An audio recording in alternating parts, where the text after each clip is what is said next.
realized that there was a controversy surrounding this. And this is something we haven't really heard a lot about in Sweden, because thrombolysis works great for stroke, doesn't it? It's the standard of care. So I know you've met Ken Milne, and he's done a podcast on thrombolysis for stroke. So I thought that when he came here to give the BEAM course, he could also give us an introduction to the evidence behind thrombolysis for stroke. And what I find most interesting is the lack of discussion here in Sweden regarding this topic. So we also invited Kjell Asplund, who was the former chair, or up until just recently, the chair of the Swedish stroke registry, Riksstroke, to see how we view these things in Sweden and what the Swedish data look like. So I think this is gonna make a great foundation for a discussion afterwards. But first, I'd like to hand over to Ken. Yes. Who'll give us. Thank you very much. It's a real thrill to be doing this because it allows me to talk a lot about things in research, things in evidence-based medicine, and things that intelligent people look at the same literature and come out with slightly different views. And I've met my esteemed colleague, and he said, you know, in Sweden, you know, we don't debate, we don't fight and stuff like that, so don't expect something like that. And I'm like, well, I'm Canadian. I'm like an unarmed American with, you know, free health care. And he also apologized for the bad weather, and I said, oh, that's not bad. Snow up to here for a Canadian, that's bad. And because I was coming to this, and because I wanted to show my respect, I brought something special for you. So just give me a second.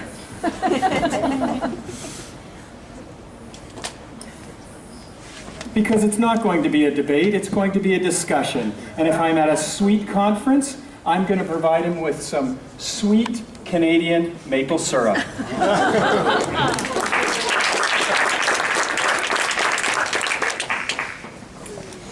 All right, so thrombolysis and acute stroke management. I'd like to make a disclosure that I have no financial relationship with anything I'm going to discuss. I have never been paid to talk on behalf of any therapeutic intervention. I have, however, published in this field. I've been doing research for 31 years now, and I published this on looking at a review of the evidence for thrombolysis after 3 hours. Okay, so I published this. And interestingly, that red circle, that name there, Barson, he was one of the original NINDS study authors. So I published with one of the gentlemen who published the study that changed stroke care in our profession. So this is what I want to cover. I want to tell you about the Null Hypothesis and what I mean by that. Talk about skepticism. Talk about where this thrombolysis and stroke came from. Review the 12 major randomized clinical control trials that have been published that are placebo-controlled. Oh, okay, yeah, sure. Showing my whole screen, that's okay. That's fine. We're going to look at what happens when you implement this in the community setting from a research standpoint. Then we're going to go to some systematic reviews, a higher level of evidence, and then I'm going to pull it back to some conclusions. So the Null Hypothesis. We are physicians. We are scientists. We have co-opted that white lab coat of professionalism from our scientific colleagues back in the 1900s who were developing revolutionary things. And they all wore white lab coats. And what were we doing in that time? We were bloodletting people. We were mesmerizing them with magnets. We were using leeches. And so we took that white lab coat of those benchtop scientists and we wear them now for legitimacy. And I want to keep that legitimacy going for a very long time. So as a scientist, the Null Hypothesis is a statement that the things being studied or the procedure has no effect or makes no difference. And the burden of proof is upon the person making the positive claim. So I am going to review the literature, but at no time am I going to make the positive claim, i.e., I don't believe this works. That's a positive claim. The positive claim would be, I think this works. The null hypothesis is, I haven't been provided with enough evidence for me to reject the null hypothesis. So the burden of proof is not on me. All right. I also tend to be very skeptical. And some people take that as a criticism or being cynical. It's not. It's just a questioning attitude, an overall approach to things. And I think that, you know, if we're going to do something, the information better be well supported by the evidence.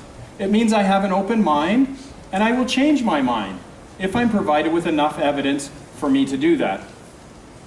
So there's levels of evidence, and we're going to go through 12 randomized control trials relatively quickly, and just pausing on a few for a more in-depth look. When you look at those 12 trials, randomized controlled, placebo-controlled trials that have been published since 1995, you have, oh sorry, I'll just back up. We all care about stroke, right? We all care about stroke because we want to do something for these patients. These are severely disabling conditions and deadly conditions. So there's a real emphasis that, I want to do something for this. And Sussman et al. Was the first person to publish something on thrombolytics for stroke back in 1958. They started doing dosage trials in the 80s, and then it's in the 1990s and forward where these 12 randomized control trials came from. So here are the 12 trials. There are 4 that say, stop. We are not going to do this protocol any further because it is causing too much harm. We all, I think, took an oath that said, at first, I am going to do no harm. Before I consider the benefit, I'm not going to harm my patients. These 4 trials were stopped early. They weren't able to register their full amount because the patients were either dying or bleeding excessively. And so whatever process they had in place for safety, they said stop. 4 of them. You have 6 trials that there was no difference, no benefit found. And there are 2 that say go. There are 2 trials that say go. This has benefit. The benefit exceeds the harm from randomized clinical control trials. So let's go through those. The very first trial that was published was the MASS trial. It was done in Italy. It was 1995, and it was published in The Lancet. It looked at a 6-hour window, and it had just over 600 patients. They used streptokinase because that's what they were using there, but I will present systematic review evidence that says it doesn't matter which agent you're using, okay, which thrombolytic you're using. And they showed an early increase in death, an odds ratio of 2.7, and marginal reduction in severe disability, so no overall benefit. We jump forward to ECASS-I, 1995, JAMA, 6-hour window, over 600 patients. They used 1.1 milligram per kilogram of TPA. Why do I point that out? Because the standard dose now is 0.9. Why do I point that out? Because I've got a Cochrane review that says it doesn't matter what drug you use or what dose you use. So that is not important. It favored TPA at 90 days, but there were more bleeds. There was no difference in mortality, but there were more deaths with TPA at 90 days. So they said in their conclusions that the benefits do not outweigh the risk for this drug. Then we have NINDS. Dun, dun, dun. Like that's the big trial, right? Well, this trial had 2 parts to it. This is part 1. In part 1, they had close to 300 patients. And their primary outcome was improvement on the NIHSS scale, an improvement of 4 points. And the result was no difference at 24 hours. So we have a randomized clinical control trial that says if you thrombolyze people as an aggregate, they won't get better in the first 24 hours. Part 2 was looking at if there was an improvement in 90 days on a modified Rankin score. So this was NINDS Part 2 published in the New England Journal. 300 patients. This is the positive trial. It showed an absolute difference of 13% on a modified Rankin scale at 90 days. The improvement was these people would have a good outcome, a 0 or 1 on a modified Rankin scale at 90 days. The harm, because we should assess benefit and harm, was 6%. And the harm was increased intracranial hemorrhage or intracerebral hemorrhage. And there was no difference in mortality difference. No difference in mortality. So the bottom line was the number needed to treat was 8. That was one patient have a good neurological outcome on a modified Rankin scale at 90 days. That was the one positive trial. You know there was one more in here, right? Okay, so let's go to the Mass Europe study published in the New England Journal 1 year later. A 6-hour window, number was 310 patients, no difference. But there was an increase in bleed. You give someone a blood thinner, they're more likely to bleed, and they had a 9% increase in death. So they stopped the trial early. This is one of the trials they stopped early due to increased intracranial hemorrhage and mortality. They had planned to go up to 600 patients, so they only got half the patients they required for the study.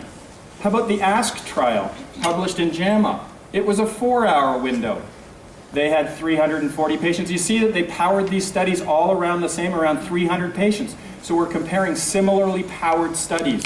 No difference. A slight increase in disability, a slight increase in mortality, but it was stopped early. They planned to go to 600. They stopped this early, so we don't have as many data points from these types of trials. How about ECASS-II? That was up to 6 hours. This is an interesting trial because they had 2 windows, 0 to 3 and 3 to 6 hours. 800 patients, a larger number because they were doing a bigger time frame. There was no difference in the modified Rankin score at 3 months. So their 90 days showed no difference. And when they did a subgroup analysis of that 0 to 3 hours and 3 to 6 hours, no difference. So they used the exact same dose as the original NINDS Part 2 of 0.9 milligrams. Because the criticism was, well, because you used 1.1 in ECASS-I, it was a stronger thrombolytic, that's why you had increased bleeding and the benefit didn't outweigh the risk. Right? So they used the exact same dose, they had the exact same window from 0 to 3, and they could not replicate that trial of NINDS. So no overall benefit. Atlantis. Atlantis had 2 trials, Atlantis A and Atlantis B. Atlantis B got published first in 1999 in JAMA.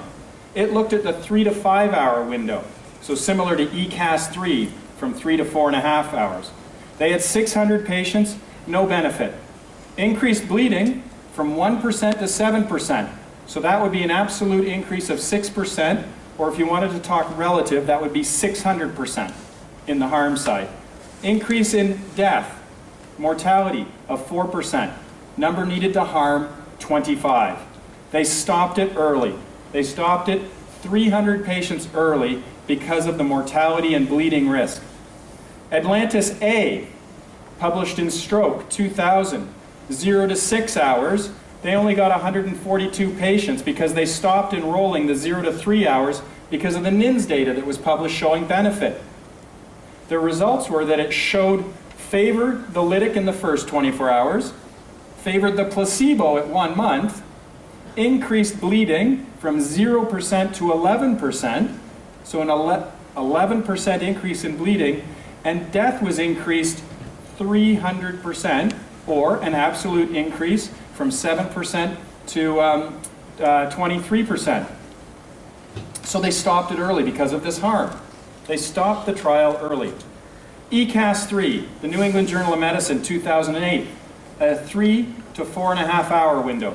This is when I did my review on what was the evidence after 3 hours, when this study came out and reviewed all prior literature. And it had over 800 patients using the standard TPA dose, and it showed an absolute benefit at 90 days, having a good modified Rankin score at that 90 days of 6.4%. So remember the original NINDS Part 2 had 13%. So this is halved the benefit when you go out past 3 hours in this trial. What was the harm? The harm went up, 9.4%. And there are the absolute differences, 9.4% of intracranial hemorrhage. But there was no difference in mortality. And so they calculated a number needed to treat to benefit one person was 15. NINDS was 8, this is 15.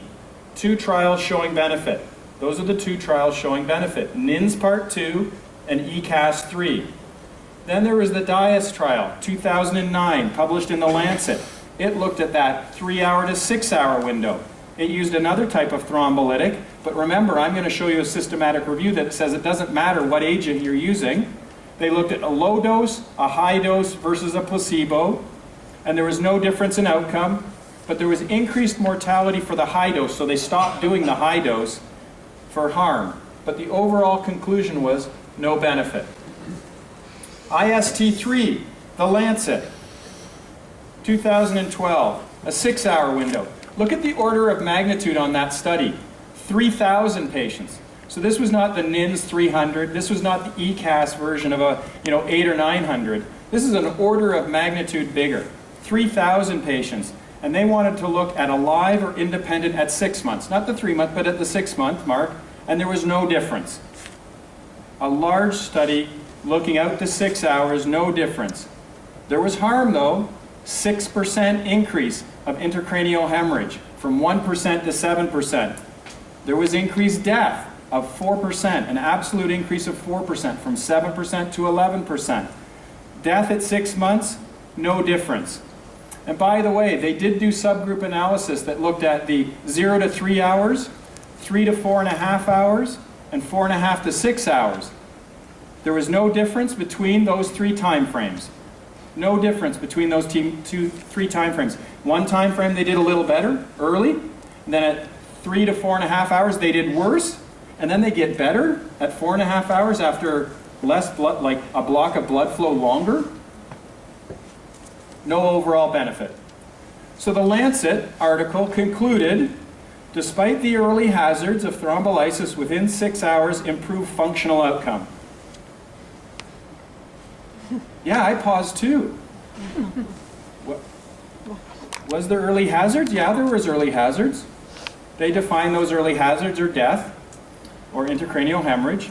And functional outcome, the benefit, the primary outcome was no different. They did a secondary analysis using logistic regression on ordinals and found that this secondary outcome there was a difference. But that wasn't their primary outcome. So I put on my angry face when I read this article and said, wow, this is a pragmatic open label trial. So it was randomized, but it was open label. People knew what they were getting. And the doctors only recruited patients that they thought would benefit. They had a run-in phase of 300 patients where it was blinded. Nobody knew what they were getting. And what was the result? 300 patients, similar number as those NINDS trials.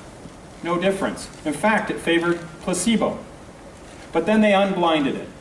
They unblinded it. And the doctors would pick which patients they thought would benefit. They pre-screened. It wasn't consecutive patients.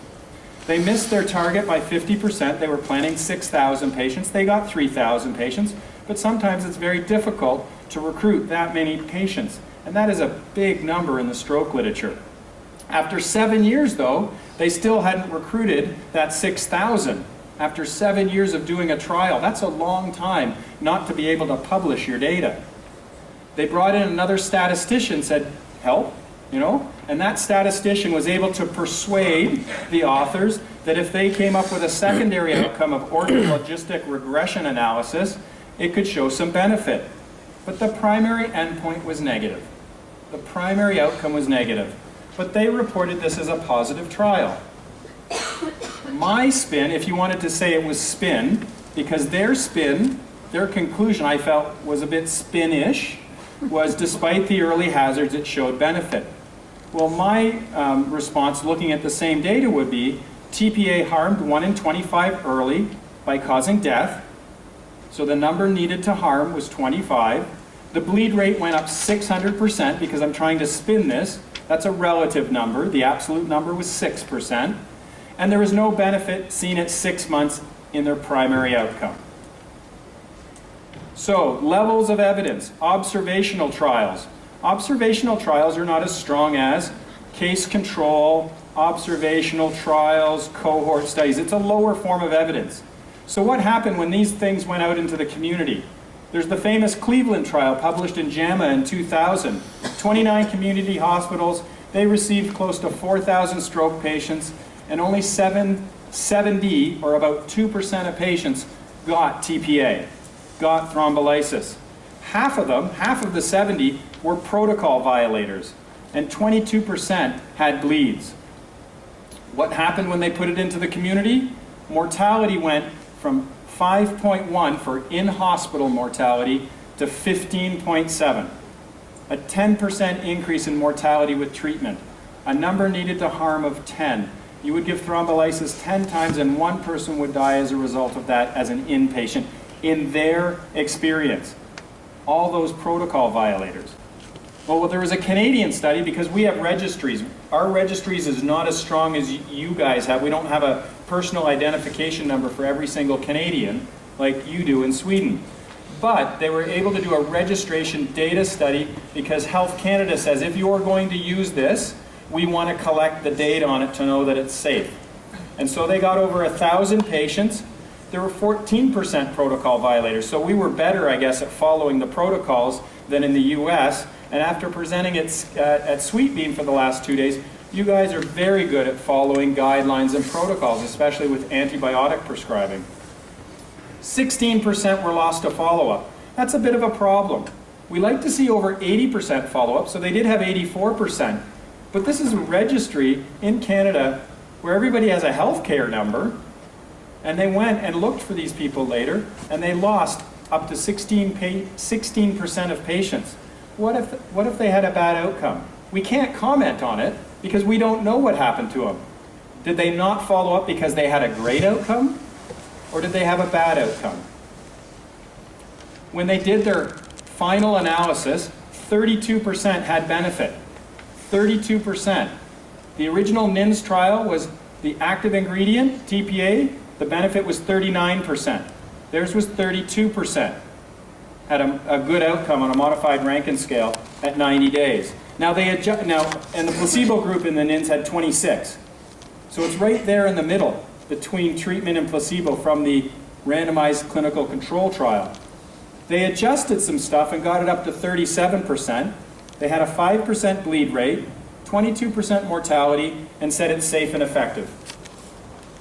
I don't know if I'm missing 16% of the patients. And if I take the worst case scenario that they all died, and that's probably not what happened, but if they all died, I don't know if I could comfortably say that this is safe and effective without knowing what happened to those patients on such a significant disease. And then the biggest observational trial is the SITS-MOST trial published in the Lancet in 2007. It was a population observational trial on safety and efficacy of TPA in under 3 hours. 6,000 patients from multiple centers. 7% had bleeds at 7 days, and that's about the same as what we've seen in other studies. 7% bleed rate with treatment. 11% mortality at 90 days. That was a little less than what we'd expect. And so they concluded TPA was both safe and effective. However, they excluded all the protocol violators. So if you put something out into the community and out into action outside of a research protocol, and we've seen that people do breach protocol. In the Cleveland study it was 50%. In the Canadian study it was 14%. Checklists are not perfect. People make mistakes. Protocol violation will happen. The number one protocol violation was they gave it after 3 hours. They missed the time frame. So they excluded all those people. It's like, well, if we take all comers and then we just exclude the ones that we breached the rules on, and we'll only analyze the people that we did it the right way. And even of those people, they were missing more than 15% of the data. And they concluded that it was safe and effective. And I just remain skeptical of that final conclusion. So as levels of evidence, we've talked about randomized clinical control trials, we've talked about observational trials, and then there's the critical appraisal trials and systematic reviews. Those are higher forms of evidence. A couple of those. Time is brain. That's the concept. Time is brain. The longer my brain goes without blood and oxygen, the worse it must be. But how long is that time frame? Do you think that 3 minutes is too long to go out with oxygen to your brain? 5 minutes? 4.5 hours? Do you think there's a difference between 3 hours and 6 hours of having no blood go to that part of your brain?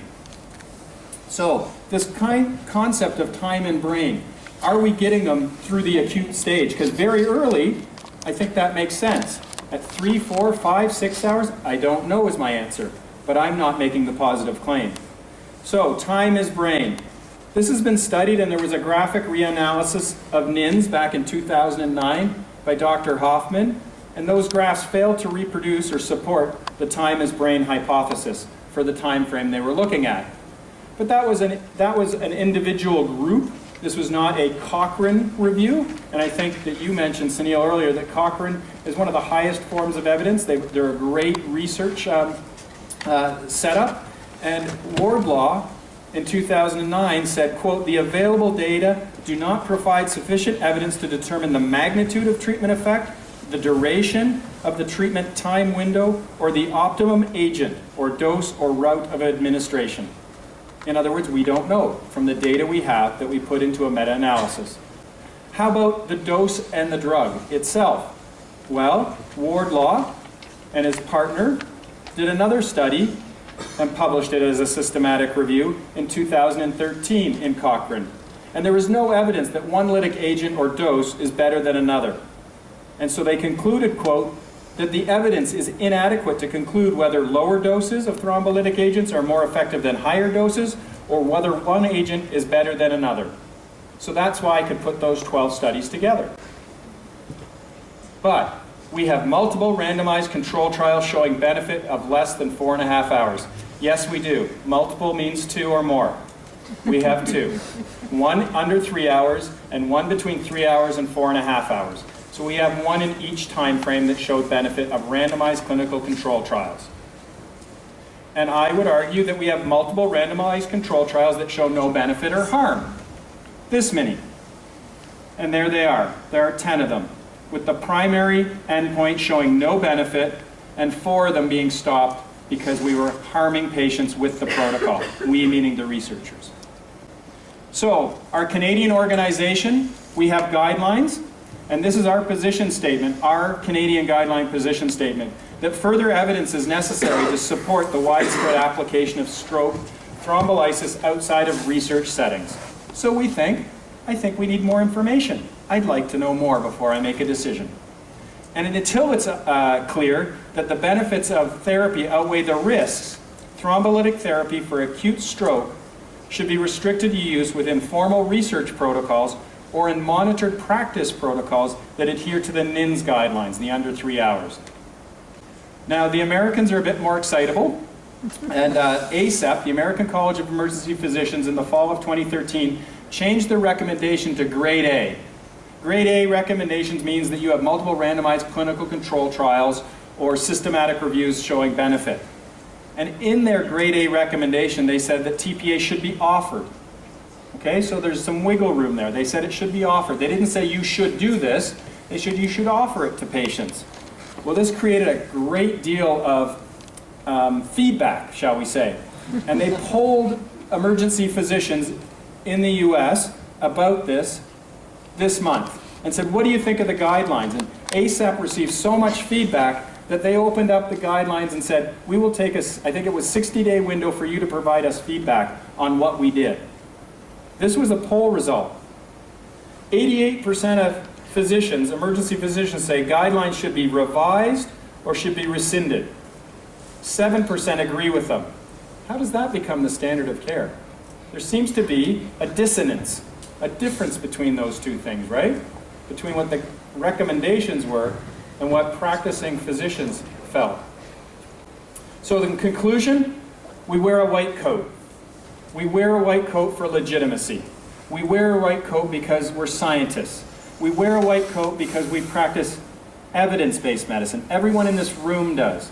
Because evidence-based medicine includes, that's how I was taught. That's a level of evidence. And it shouldn't be discarded, clinical experience. That's how we were taught. But we should look at all the evidence and consider all the evidence, be skeptical of the evidence before we make overall systematic changes. So TPA for CVA, I'm skeptical. All right? It doesn't mean I'm saying it doesn't work.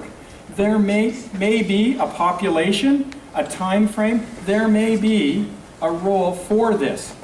I am just not convinced. I don't know where it is. And so I'm not ready to reject the null hypothesis and say that there is a difference. I'm taking the defense of saying there's no difference. I haven't been shown that there is a difference. So that's what I'd like to present, and it's up to Catherine to carry on from here, right?